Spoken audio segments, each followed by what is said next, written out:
और पाकिस्तान की देही खवातीन के लिए अब शमसी तवानाई से चलने वाले चूल्हे। इन रिपोर्ट्स के अलावा बहुत ही दिलचस्प और अहम मालूमात लेकर आए हैं वॉइस ऑफ अमेरिका के वाशिंगटन स्टूडियो से। ये है प्रोग्राम व्यू 360। मैं हूं आपकी मेजबान सारा जमान। पाकिस्तान पानी की कमी का सामना कर रहा है और इसके हल के लिए पिछले कुछ अरसे से बहुत जोरों शोर से बात की जा रही है। वज़ीर-ए-आज़म पाकिस्तान इमरान खान ने हाल ही में बैरून मुल्क मुकीम पाकिस्तानियों से अपील की कि वो डैम्स बनाने के लिए $1000 फीकस अतिया दें। इसके साथ ही वाशिंगटन में पाकिस्तानी सफारत खाने ने इस सिलसिले में मदद के लिए अमेरिका में मुकीम पाकिस्तानियों को खत भी जारी किया है। अमेरिका में तकरीबन 4.5 लाख पाकिस्तानी रहते हैं। हमने उनमें से कुछ से ये बात की कि क्या वो वज़ीर-ए-आज़म पाकिस्तान की अपील पर $1000 वतन भेजने के लिए तैयार हैं या नहीं। आइए देखते हैं। Overall being a Pakistani why not, जो भी हम कर सकते हैं। $1000 उनका एक अमाउंट है, लेकिन उससे ज़्यादा उससे कम जो भी कर सकते हैं डेफिनेटली हम लोग ज़रूर करना चाहेंगे।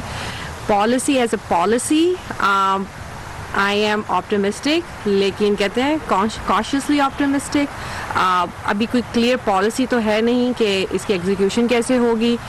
आई थिंक ये अच्छी पॉलिसी है और हम लोगों को अब इतना क्रिटिसाइज़ नहीं करना चाहिए किसी को भी।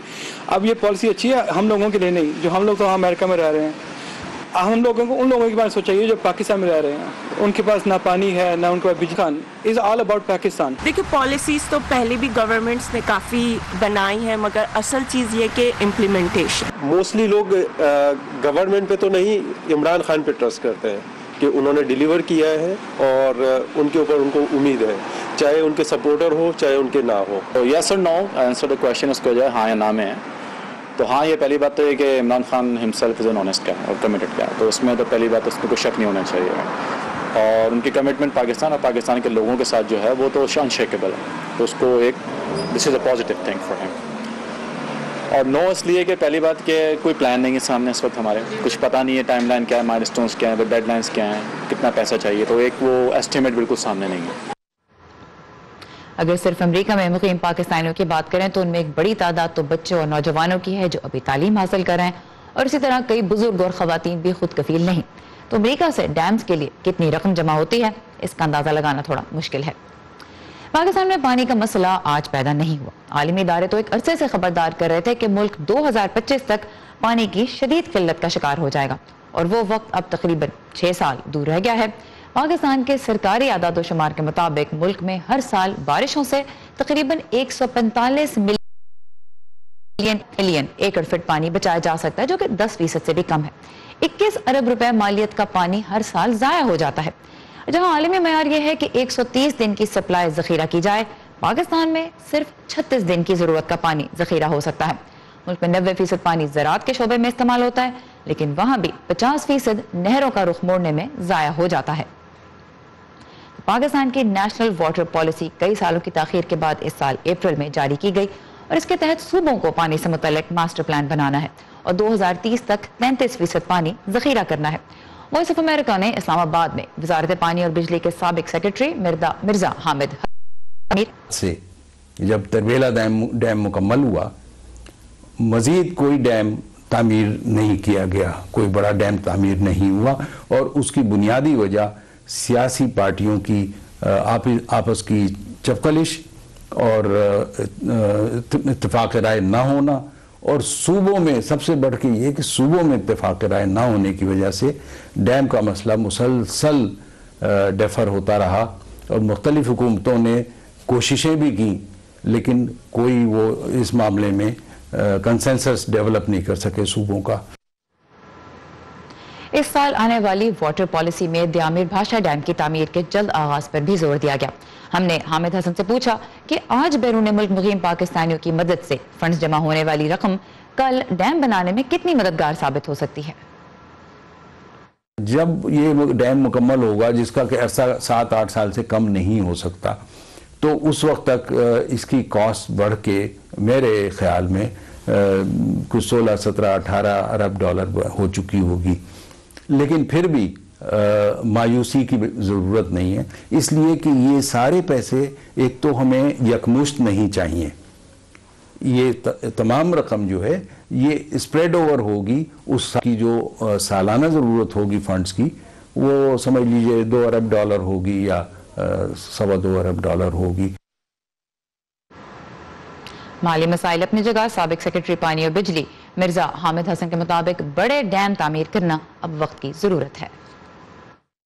हमारा क्लाइमेटिक साइकिल जो है वो तकरीबन इस तरह से है कि 6-7 साल गुजरते हैं जब हमारे पास फ्लड्स आते हैं, हमारे पास काफ़ी वाफिर पानी होता है, और बाकी 6-7 साल का एक ड्राउट का पीरियड आता है जिसमें हमारे कहज़दा हो जाते हैं वसी इलाके, हमारे थर का इलाका, बलूचिस्तान इलाके जहाँ बारिश की कमी होती है, तो उसके लिए भी हमें ये स्टोरेज चाहिए और ये सिर्फ बड़े बड़े डैम बनाकर हासिल हो सकती है। अक्सर लोग ये सवाल करते हैं कि ठीक है बड़े डैम नहीं बन सकते तो हम छोटे छोटे डैमों से गुजारा करें। छोटे डैम अपनी जगह ज़रूरी हैं, उनकी अपनी अफादियत है, लेकिन वो बड़े डैम का नेमुल बदल नहीं हो सकते। साबिक सेक्रेटरी पानी और बिजली की गुफ्तगू आपने सुनी। उनके मुताबिक पाकिस्तान में मौसमी तब्दीलियों के बायस पानी का मसला मजीद शिद्दत इख्तियार करेगा। इसी मसले के मुख्तलिफ पहलुओं पर तफसीली मज़ामीन आप हमारी वेबसाइट urduvoa.com पर पढ़ सकते हैं, जहां आपके लिए दुनिया भर से ताज़ा तरीन खबरें और दिलचस्प वीडियोज़ भी मौजूद हैं, और आप व्यू 360 में शामिल रिपोर्ट्स भी इसी वेबसाइट पर दोबारा भी देख सकते हैं। शाम में हुकूमत मुखालिफिन के आखिरी ठिकाने सूबे इदलीब का कंट्रोल हासिल करने के लिए हुकूमत रूस और ईरान की मदद से सख्त कार्रवाइयां कर रही है। इतवार के रोज शाम इदलीब में मुखालिफिन के कई ठिकानों को निशाना बनाया, जिसमें मुतअद्दिद अफराद के हलाक और जख्मी होने की इतला है। इदलीब के निस्फ इलाके पर तो अस्करियत पसंद इस्लामी गिरोह हयात तहरीर अल शाम का कब्जा है, जबकि बाकी इलाका शामी हुकूमत के मुखालिफ बागियों के कंट्रोल में है। इलाके की कशीदा सूरत हाल के बायस रूस, तुर्की और ईरान के आला हुकाम अक़वाम मुत्तहिदा के ज़ेर एहतमाम मुज़ाकरात के लिए आज जिनीवा में तक हजारों लोग नकल मकानी पर मजबूर हो गए हैं। अमरीकी सफीर निकी हेली ने खबरदार किया है कि अगर शाम की हुकूमत ने कीमियाई हथियार इदलीब में इस्तेमाल किए तो उसे सख्त नताइज भुगतना होंगे। उन्होंने मामले के सियासी हल पर जोर देते हुए कहा है कि असद हुकूमत की फैलाई तबाही से निमटने के लिए भी अमरीकी टैक्स दहिंदगान का पैसा इस्तेमाल नहीं होगा। इदलीब के ज़मीनी हालात को समझने के लिए हम बात करेंगे मशरक़ वस्ता उमूर के माहिर सहाफ़ी उसामा बिन जावेद से, जो इस वक्त कतर से हमारे साथ हैं। उसामा, सबसे पहले तो यही बताएगा कि क्योंकि एक इंसानी बहरान के पैदा होने का खदशा है, इस वक्त आम लोगों की मदद के जो इदारे हैं उनकी सूरत हाल क्या है, वो कितने प्रेशर में हैं इस वक्त? समझ लेगा कि इदलिब की अहमियत क्या है। ये वो सूबा है जो शाम के शमाल में वाक़ है, जिसकी सरहद तुर्की से मिलती है, और यहाँ पर गुज़श्ता 7 सालों में शाम की जंग के दौरान पनागुज़ीनों को मुख्तलिफ डील्स के तहत, मुख्तलिफ मुआहदों के तहत भेजा गया। इस सूबे की जो आबादी, अपनी आबादी थी, वो तकरीबन 10 लाख के करीब थी, लेकिन ये अब जो इसकी आबादी 30 लाख तक जा पहुंची है। ये वो लोग हैं जो कि गूता से, हम्स से, हलब से और वो तमाम इलाके, हमा से, वो तमाम इलाके जो बागियों और मुखालिफिन के ज़ेर कंट्रोल थे, उनसे इन नकल मकानी करके लोग यहाँ पहुंचे। तो ये भी काफी कठिन है। इस वक्त जो यहाँ पे बेसिक सर्विसेज, बुनियादी सहूलियात जो दी जा रही हैं, चाहे वो साफ पानी हो, चाहे वो खुराक हो, चाहे वो लोगों के काम करने की, मईशत को चलाने के लिए कुछ चीजें हो, वो तमाम की तमाम चीजें NGOs और गैर सरकारी तंजीमों पर मुनहसर हैं। अब जब इस जगह पर, जहाँ पे इन तमाम शाम के लोगों को लाके इकट्ठा किया जा चुका है, ये तमाम वो लोग हैं जो बशार अल असद की हुकूमत नहीं चाहते, इनको अगर निशाना बनाया गया तो इनके पास राह फरार तुर्की में जाने के अलावा कोई और नहीं है। अब आपको ये भी जहन में रखना पड़ेगा कि तुर्की में इस वक्त 35 लाख शामी पनागुज़ीन इस वक्त मुकीम है। राइट, और तुर्की इस लड़ाई की बहुत मुखालिफत भी करे, तो ये बताइए कि फिर खबर कंटेन करने के लिए शाम की सरहद के अंदर ही क्या तजवीज़ कर रहा है? देखिए, तुर्की की हत्तुल इम्कान कोशिश ये है कि किसी तरीके से इस लड़ाई को रोका जा सके, और तुर्की ने अल्टीमेटम्स दिए हैं बागी ग्रुपों को। उनमें उस तरह के लोग जो इंतहा पसंद हैं, उनके अलावा जितने ग्रुप हैं, एक बड़ी फौज जो है तश्कील दी जा चुकी है, जिसमें है तहरीर शाम, जिसमें अलकायदा का अंसर पाया जाता है। उसके अलावा बाकी सारे ग्रोह मौजूद हैं। उनकी ट्रेनिंग, उनकी फंडिंग, उनकी बहुत सारी सहूलियात तुर्की से फराहम की जा रही है। तुर्की ये कहना चाहता है कि ये वो लोग हैं जो बशार अल असद के खिलाफ हैं, लेकिन ये दहशतगर्द नहीं है, तो इनके ऊपर कार्रवाई न की जाए।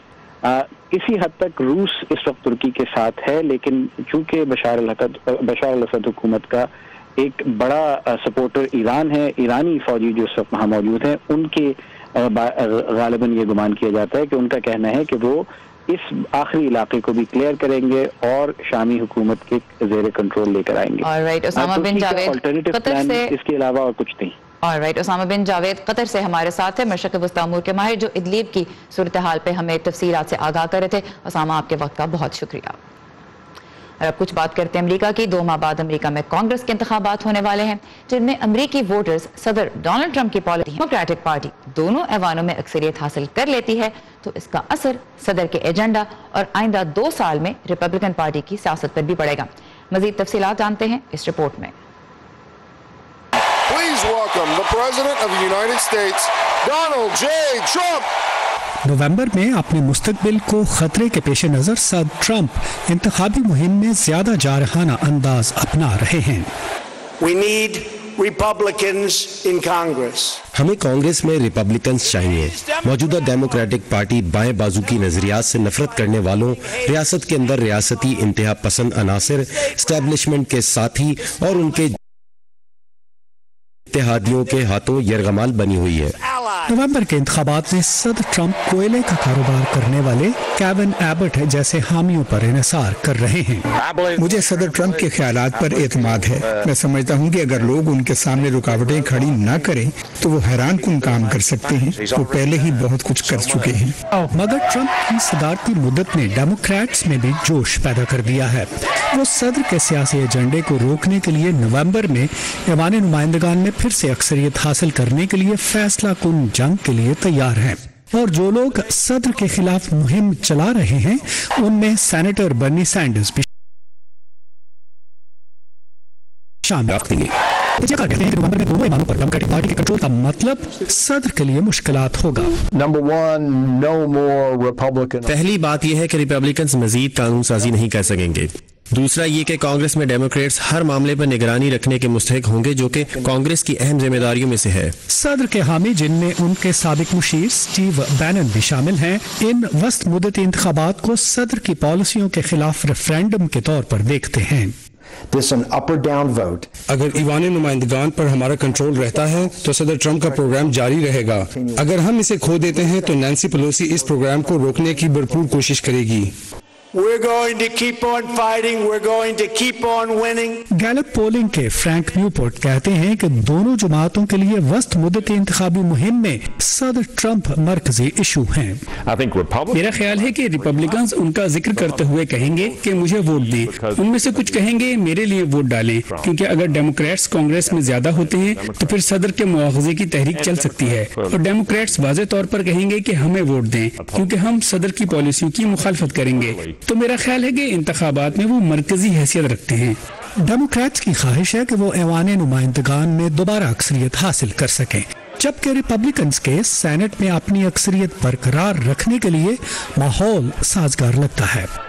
जिम मलोन के साथ नदीम याकूब, उर्दू VOA। और अब एक बार फिर चलते हैं पाकिस्तान। धुआं छोड़े, ना ही सेहत को नुकसान पहुंचाए और खाना भी झटपट बनाए। पाकिस्तान में अब देही खवातीन को ऐसे जदीद चूल्हे मुहैया किए जा रहे हैं जो सिर्फ उनका वक्त ही नहीं बचाते बल्कि उनकी और माहौल की सेहत के लिए भी अच्छे हैं। तो आज के मेड इन पाकिस्तान में हम चलते हैं दीपालपुर समन खान के साथ।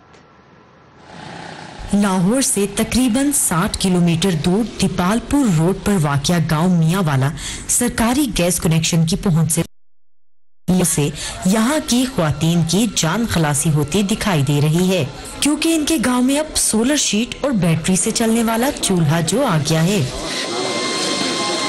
फूकनी नाल बार-बार फूका मारी ਦੀਆਂ ਸੀ सांस का भी मसला बन जाता सी।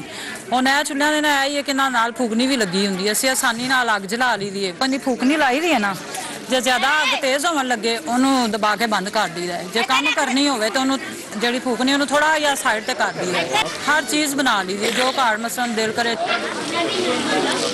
सुई नॉर्दर्न गैस पाइपलाइंस और world wide fund for nature ने मुकामी कारीगरों को पहले गैसीफायर नामी यूनिट बनाने सिखाए और तरबियती वर्कशॉप्स के बाद 526 घरों में ये चूल्हे तकसीम किए।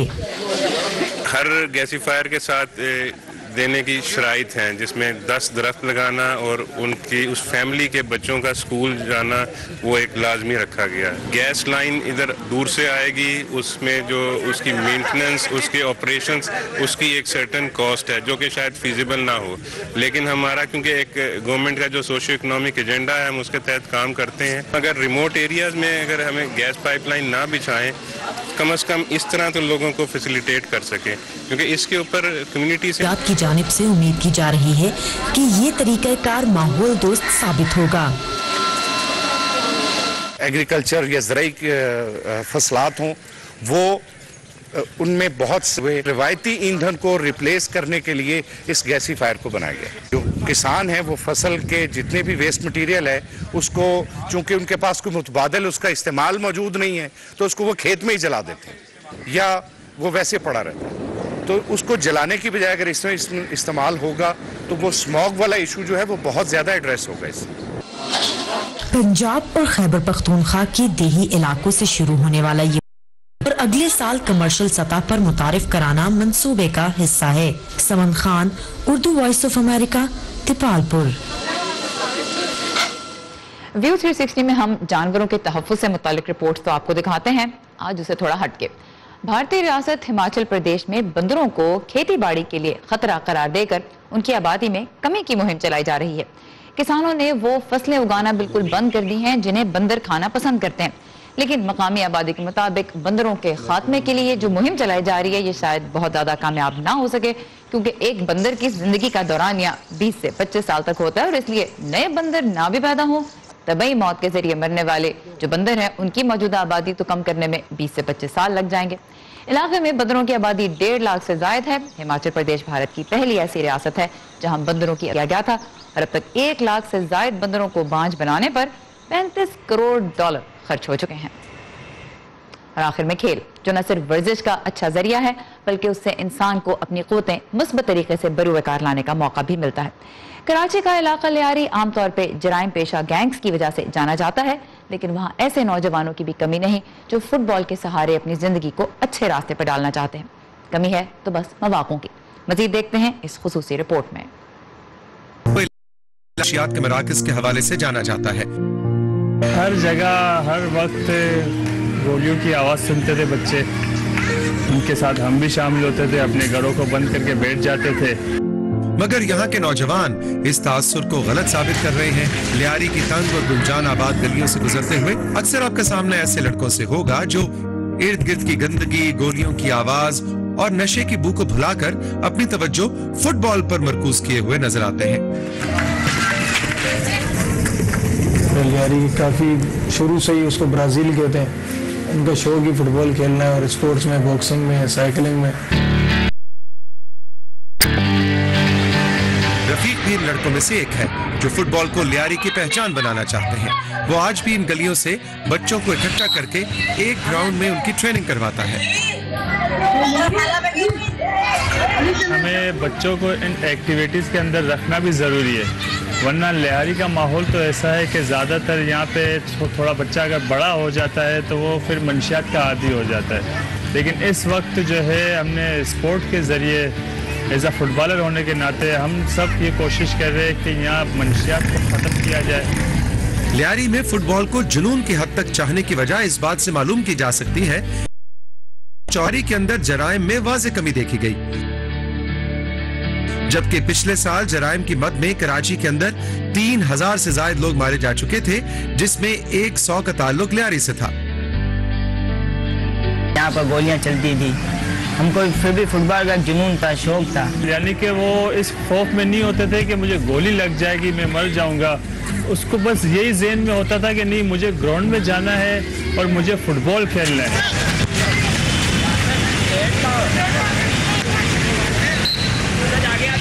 तालीम और गुर्बत जैसी रुकावटों का सामना करते हुए उनको तब बहुत मुश्किल का सामना करना पड़ा जब पाकिस्तान में फुटबॉल फेडरेशंस बंद होने लगी और फुटबॉल के ये खिलाड़ी मायूसी की तरफ जाने लगे।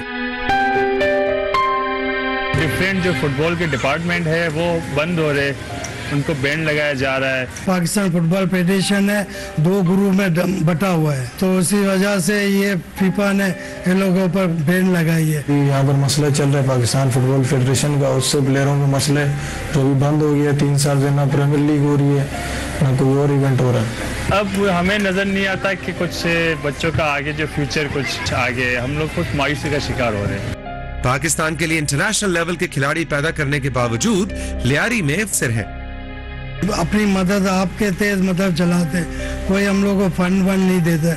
यहाँ से अगर हम कहीं मैच खेलने जाते हैं तो हमें कन्वेंस की प्रॉब्लम होती है, 2-3 हज़ार रुपये हमें किराया देना पड़ता है, तो वो हम सपोर्ट नहीं कर पाते। जो हमारे मोहल्ले के लोग होते हैं, कुछ शौकीन ऐसे शेदाई होते हैं, वो हमें डोनेट करते हैं।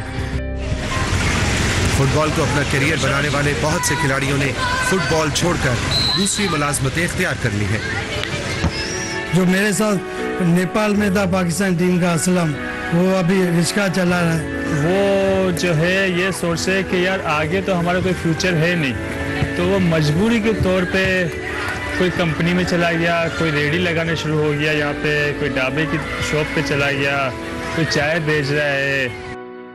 रफीक जैसे नौजवानों को अब ये फिक्र है कि नौजवान एक दफा फिर मायूस होकर मंशियात और गैंग वॉर की तरफ रागिब होंगे। गवर्नमेंट ऑफ पाकिस्तान को सोचना चाहिए कि लियारी के अंदर इतना टैलेंट है, नेचुरल टैलेंट। हुकूमत या दूसरे इदारों की सपोर्ट के इंतजार में ये खिलाड़ी रोजाना इस उम्मीद के साथ फुटबॉल खेलने निकल पड़ते हैं कि चाहे जो भी हो, वो अपनी इस मुस्बत एक्टिविटी से अपनी पहचान बदल कर रहेंगे।